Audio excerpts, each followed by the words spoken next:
Avui és 12 de juny.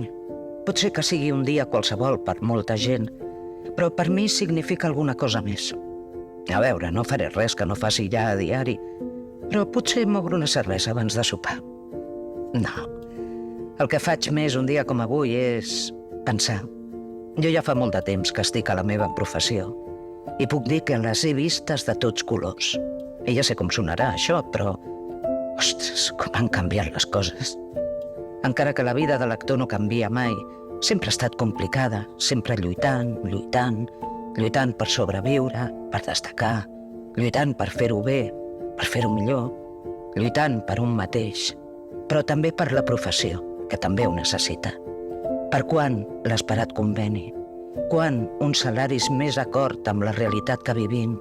Quan podrem tenir més poder sobre els nostres drets, als quals hem de renunciar gairebé per complet per poder treballar? Què passarà amb la intel·ligència artificial? Ens borrarà del mapa? Amb quina preparació i de quina manera entren els nous? Per què el meu company que treballa en francès no cobra el mateix que jo si els dos treballem aquí?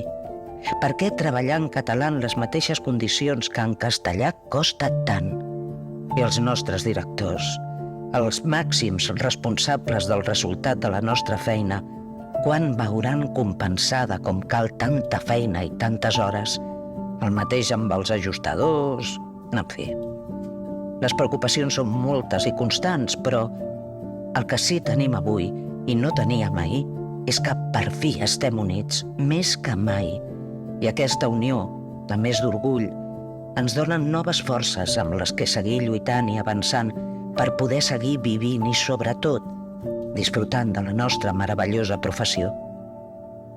Avui és 12 de juny i no és un dia qualsevol. Feliç Dia Internacional del Doblatge.